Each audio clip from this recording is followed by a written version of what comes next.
Hi, welcome today. I'm so happy to be with you today. Welcome to Celebrity Customer Experience Riffs with me, Jill Raff, where we talk about everything current and relevant in the moment, what's going on, sharing stories from the past and the present, as you'll hear some today, as well as always making sure that it is from the perspective of customer experience, from the inside out, because I'm obsessed with customer experience and with EX, employee experience, creating that customer experience. I believe that every customer deserves to have the same pampering treatment as a celebrity. It begins from the inside. And that's why my proprietary process is actually called the Inside Out Framework, from EX to CX. Ensuring outstanding employee experience will guarantee stellar customer experience.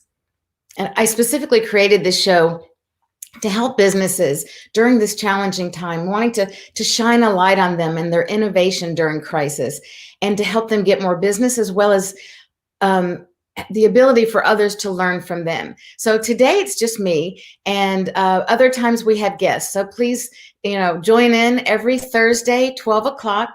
And if you're watching live, please feel free to join the conversation. You can comment. I will see your comments and we can have that conversation. It's much more fun if you do that. And if you're watching the replay, no problem. Just put a comment in and tag my name. That would be great. So what's really important is that the same principles that applied before really still apply today. And no matter what's going on, customer experience is great customer experience, and is important to your business. And what customers and our guests will want to know what's considerable today versus what was happened before BC, before COVID, and today what's happening, what we are accepting as being PC, as post-COVID. What things are we accepting as customers, and what are we expecting as customers? And so it's important that we try to to grow through today, but also plan and take action for success tomorrow. My parents and grandparents' first McDonald's was store number 150, which opened in Ocala, Florida in 1959, when McDonald's was the golden standard of the restaurant industry. And sadly, today I see so many businesses that we experience as customers today that don't meet the standards of what I was raised with, the way it was back in the beginning days of McDonald's. Long gone, sadly, are the days where most owners are hands-on or involved in doing whatever it takes, whatever's needed to take care of the customers. Due to my upbringing in McDonald's family and other careers and experiences along the way, spanning 6 countries and various markets, I have always put my customers' interest first. This is a work ethic that I learned from growing up in the industry, and customer experience is now very much in my DNA. I was very fortunate to grow up seeing, hearing, watching my father be a strong and yet kind leader, set an example not only for his management and his crew, but also for me. So I'm really excited today to talk to you about the very important topic that, if not addressed, it will cost your business very deeply on many levels, or could create profitable success. And this topic is going from toxic management to kind management. Whenever my family would go out to dinner when I was growing up and we'd pass by one of our stores, if my dad saw a light out, or if it looked like they needed help inside to serve a line of customers or anything that needed attention, my dad would pull in and say, "Oh, I'll be right back." Well, after waiting and waiting and waiting, I'd go in to see where my dad was, and inevitably I would see him there with his sleeves rolled up, and he'd be, dressing the buns or working the fry station or helping out at the front counter to get the customer served quickly, and always with a smile. You see, in the words of John Mims, an employee that began working for my dad in McDonald's at the age when he was 17 as a crew member, he rose through 6 levels of growth and management, and unit supervisor, and ultimately a manager who trained the staff. I've been interviewing different people who have worked for McDonald's for my parents. And what John told me is, I don't use the word special much for anyone, Jill, but your dad was a special breed. He would come into the store and ask me, what do you need? What can I do to make things better? So why then is it that so many managers manage instead of lead? Why is it then that so many managers manage from an authoritarian rule? Why then is it that so many micromanage, telling people what to do instead of asking for their input? And why is it that there are still toxic, abusive, fear-based leaders whose management styles are characterized by intimidation and anger? Why are they still there across all industries? So tell me, how many of you can think of one manager or one experience that you've had with your boss where maybe they've yelled, perhaps used inappropriate language? Maybe they came in and talked to you about their personal problems, their partner, their spouse, their social life, things that just really were not appropriate, but it was just unleashing on you, just, you're right. And you're there having to take all that in. Maybe they actually took those personal problems out on you. And how many have ever experienced where your boss played the retaliation game of fear as a management style? So a story that happened to me will kind of exemplify some of this. My first job as a fashion designer, I was a design assistant at Anne Klein and Company in New York City. So for the confidentiality, I'm going to change the names of the players here. But I was very fortunate to work in the studio on the collection with the designer, Louis DeLolio. And the person who was in charge of fabric, let's just call her Lisa, she was a screamer. I mean, oh my goodness. Every day I was wondering what I was going to have to take in because I felt it.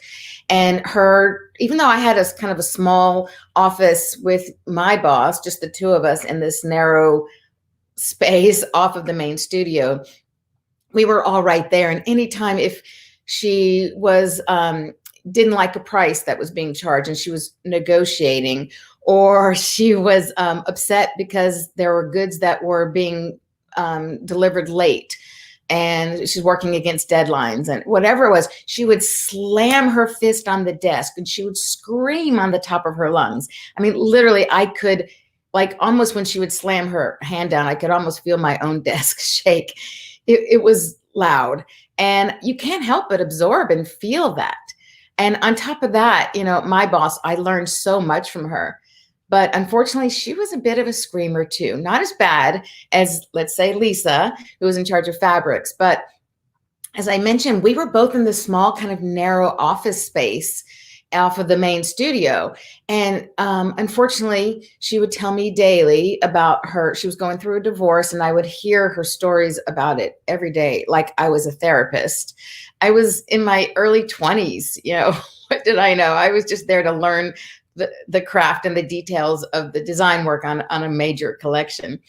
And I would have to hear about her divorce stories or her, you know, complaining about her soon to be ex or details of her current social life. It was very awkward. And she was very moody. So every day I thought, oh, what am I going to come into? Like, am I going to have to deal? I did have to deal with her emotions and kind of coax her and placate her as she told these stories. And if that wasn't bad enough, I had to hear it repeatedly. So she would tell me, and then she would be on the phone with friends, and I would hear literally another 2 or 3 times throughout the day. And I absorbed her negative energy. I am very sensitive to that. And so I would take all that in, and I just wanted to do my work, to learn and create. And it's exhausting. And this toxic energy is really very difficult in a work environment. So while still in fashion, I worked in Italy, and my first job there was for this Roman collection. In Rome, it's a studio, a company by the name of Crimson, and it was a family business. And I found them because they had a store on Via Condotti, which is actually one of the main 5 streets, if you know Rome at all, in front of the Spanish Steps. And they're very famous for being like the top designer stores. It's kind of like the Madison Avenue of New York City or the Rodeo Drive of LA. So they had a store on Via Condotti, which is how I found them. And I just went knocking on doors and made phone calls, and I loved their work. And so I found out that it was a sister and brother team. The sister was the designer, and the brother took care of all of the business aspect. And so they seemed really nice in my interview, and they offered me a job, and I was very excited. I was the only American in the studio, and the studio was set up in their home. And I noticed that all of the other designers that were there, and there was not very many, maybe another 2 or 3, they all had their heads down and they looked up at me, but nobody ever really spoke to each other very much, which I guess should have been a little bit of a red flag. There wasn't that warm environment, but I loved their clothes. It was a great opportunity. And so I took the job. Well, shortly, I noticed her short fused temperament. And every day that we came in, it was similar, that everybody who was working there for her in the studio felt that their mood was dependent on her mood for that day.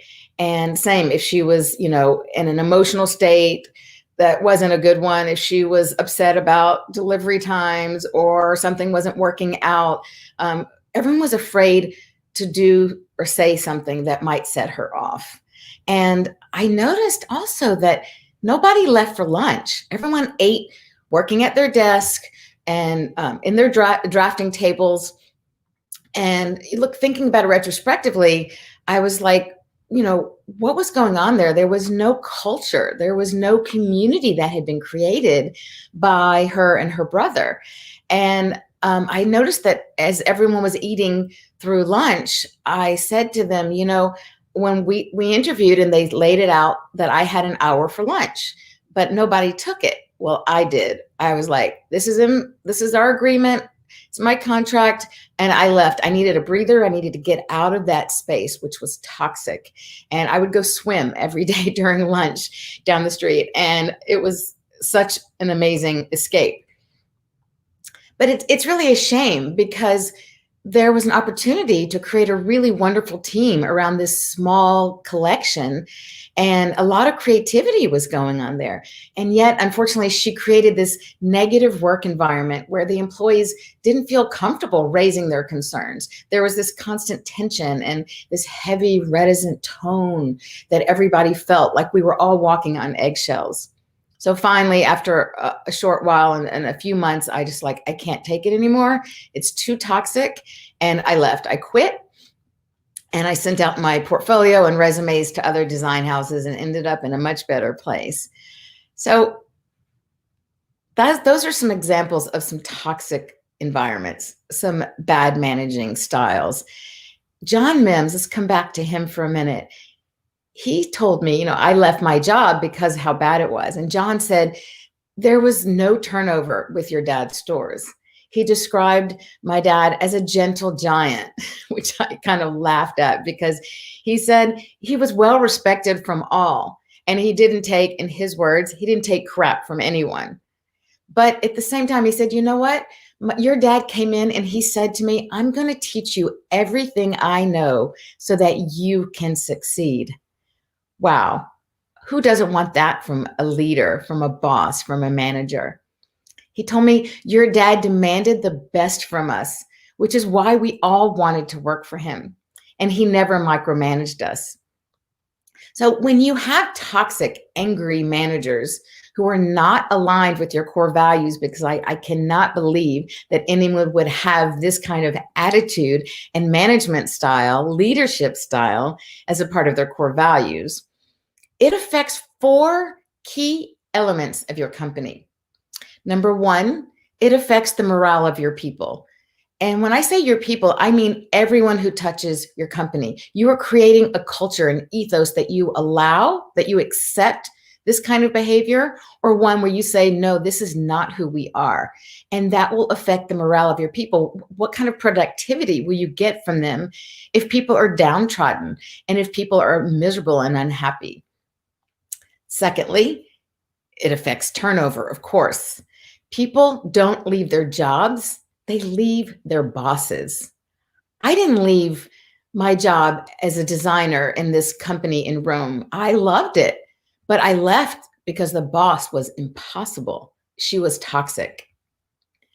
Third, it affects your culture, because when you have toxic energy, angry managers, it will permeate every aspect of the business, both from who you hire, who walks in the door ready to show up for work that day, if they feel this negative energy, if they're being attacked, if they're being kind of held, if you do speak up as an employee and then there's retaliation, so then it quiets everyone down. You don't have everyone working for the best of your company. And what you want is everyone to be able to speak openly and honestly so that you can be the best you can be. And we can only be better by knowing where you've gone wrong, to know where you're not so good and improve upon that. That's how you get better. But if you have this kind of management style, intimidation, you'll never be able to reach that. And the fourth way that toxic managers affects your company is, let's not be mistaken, it is felt by your customers. So if your employees are feeling it and your manager is there and that energy is just permeates and supersedes everything else, because they are the manager after all, the employees cannot help but take that to their customers. You can fake it only so long, right? We're all human. And so believe me, the customers will certainly feel what's going on. And if there's ever any interaction, which there should be with the managers, not only if there's a problem, your manager should be checking in and greeting your customers, or asking them, did they find everything they wanted, or could you help them in some way? There should be interaction going on. So believe me, it will be felt also by your customers. And unfortunately, traditionally, the restaurant industry is notorious for a lot of toxic management, so-called leadership. So in working from McDonald's to Michelin, I've witnessed both the good and the bad, both in Europe and in the US. So while in Europe, I lived in London and I did a stage at Harrods of London and in their pastry kitchen. It was amazing. And in a food environment in Europe, but actually I had a phenomenal experience. The employee experience was outstanding, from hiring, interviews, to the onboarding process, to the day-to-day work. It was really exceptional, and it's an enormous organization. So I give them a lot of credit for a great example that I had. But unfortunately, a friend of mine from Le Cordon Bleu, I went there for one term. I went back to Paris. I had started my diplomas, my studies in my cuisine and patisserie and pastry at Le Cordon Bleu in Paris. And I did my one middle term in London. That's what brought me there. And I ended up working at Harrods before going back to Paris. But so I have a friend from Le Cordon Bleu there, and she worked for a very famous celebrity British chef who had a 3-star Michelin, Marco Pierre White. And interestingly, she was the only female in the kitchen, which says a lot and very typical of Europe, at least then. Now it's been a few years. And she experienced some of this toxic, infamous run European kitchens, and very heavy male presence. Not to say that women couldn't be that way too, but very typical of a European kitchen, especially then. I think hopefully that's changing a lot more. I know certainly it's changing here in the US, and I'm thrilled about that. So another good experience, I had the fortune also of doing a stage at the 1-star Michelin restaurant in Piemonte in Italy at Ristorante Guido. And it was phenomenal. The restaurant was named for the father who had passed on. So now actually the mother ran the kitchen with one of her sons. and her other son ran front of house and was the sommelier, and of course, typical Italian family run business. But it was incredible. They treated me well. They let me work there like everyone else. I didn't get special treatment. I was able to get recipes and learn techniques and skills and watch the food go out and see the whole front of house, back of house work so beautifully. It was like a beautiful orchestra, just the symphony that was orchestrated, and everything just worked incredibly well. And a very good example of great employee experience, great customer experience, and certainly the farthest thing from any sort of toxic management or boss styles. When I came back from Europe, I did a very short stage at Francois Payard was opening had recently opened his bistro and pastry kitchen on Madison Avenue in New York City. And I experienced some typical European leadership, let's say. And, I just did a few days there because on the second or third day, he started yelling not at me, fortunately, but he started yelling at some of the other people. And I just said, I'm out. This is not the environment. I'm not going to be around more people who yell.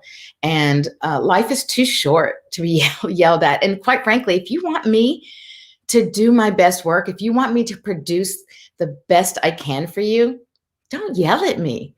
In order for me to produce my best work, I need encouragement. I need support. Don't criticize, but critique.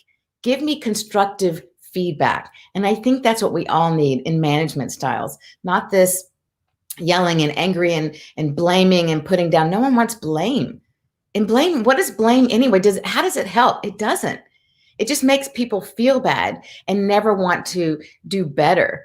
But if you take the blame away and just recognize that there's a problem, as a manager, as an owner, look at what the problem is, forget about the blame because it's irrelevant, and solve the problem. So my last thought about this is, what happens when it is the manager that you see being the problem in ratings and reviews? So when it's that person who creates this tension and this apathy, I've read quite a few reviews, and I think, how's it going to get better if the manager's response to these reviews is so lackluster, if they respond at all? So many people don't respond at all, which is amazing to me. I would say safely 99% of businesses do not respond to their ratings and their reviews. And when someone gives you a review, whether good or bad, you've heard me talk about this in more detail, but respond to them. That's a beautiful opportunity to connect with your customers after they've left your business, after they've walked out the door, after they've hung up the phone. Most people never can reach their customers again. So if they are taking the time to actually write a review, oh my gosh, thank them, even if it's bad. And if it's good, don't ignore them. It's like the squeaky wheel, right? Gets the oil. Don't just give the attention to people who have given you a bad review, but also appreciate those people who love you. Make them your lifelong loyal customers. The LTV, the lifetime value, the long-term value of these customers is what's going to keep you in business and is what's going to make you profit, because it is 6 to 7 times more expensive to acquire a new customer than it is to take care of your existing one.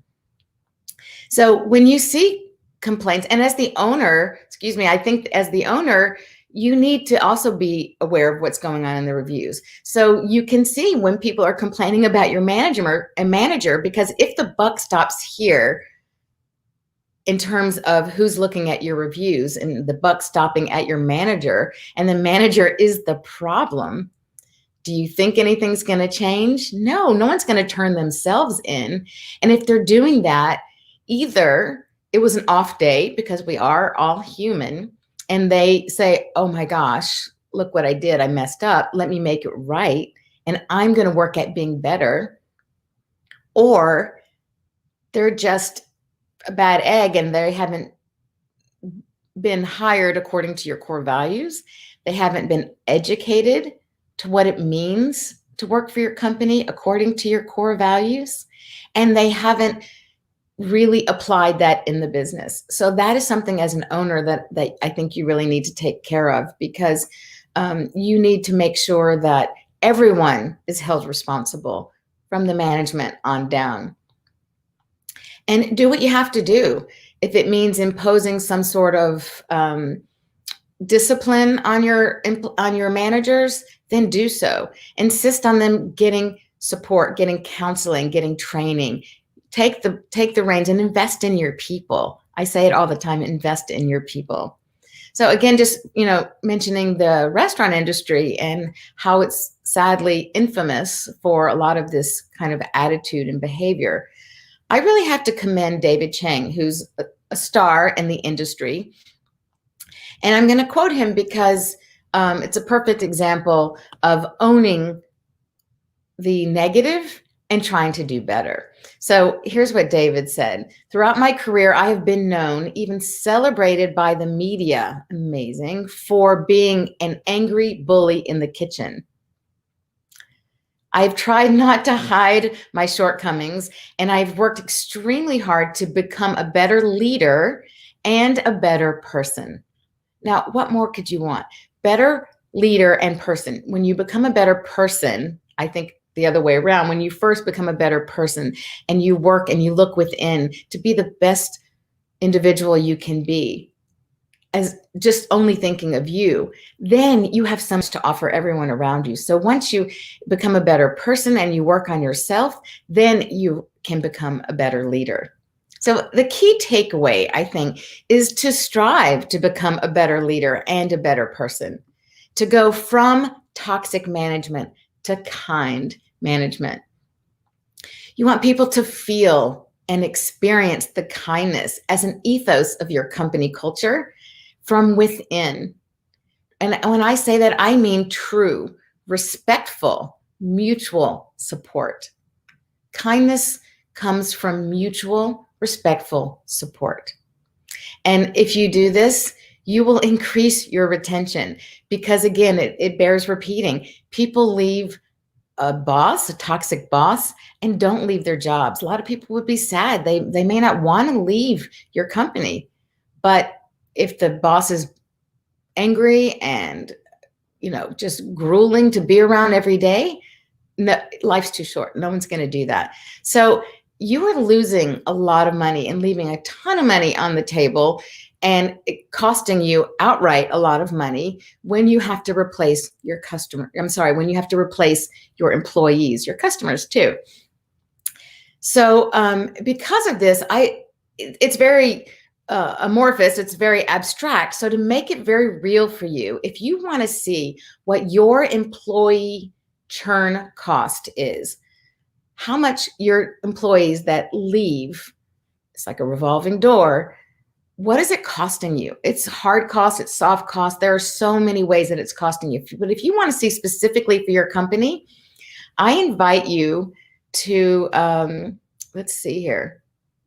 I can put this up on the screen. I invite you to go check that out. I have an employee churn cost calculator on my website. And here's the address. My website is jillraff.com. And to get to the calculator, you would either can go directly to jillraff.com, and then under services, there's a drop-down link for the employee churn cost calculator, or the website directly. The link directly is jillraff.com/employee-churn-cost-calculator. And you'll see that on the screen. Go there, put in your own personal numbers for your business, and you'll see what that's costing you. Maybe you need to look again at who you've hired, who you've brought in to manage, and maybe they're great people, and you just dropped the ball on training, on educating them of what you expect and what you want from them. When you let people know what you expect from them, they will almost always rise to the occasion. So challenge them, give them the benefit of the doubt, and reduce those costs.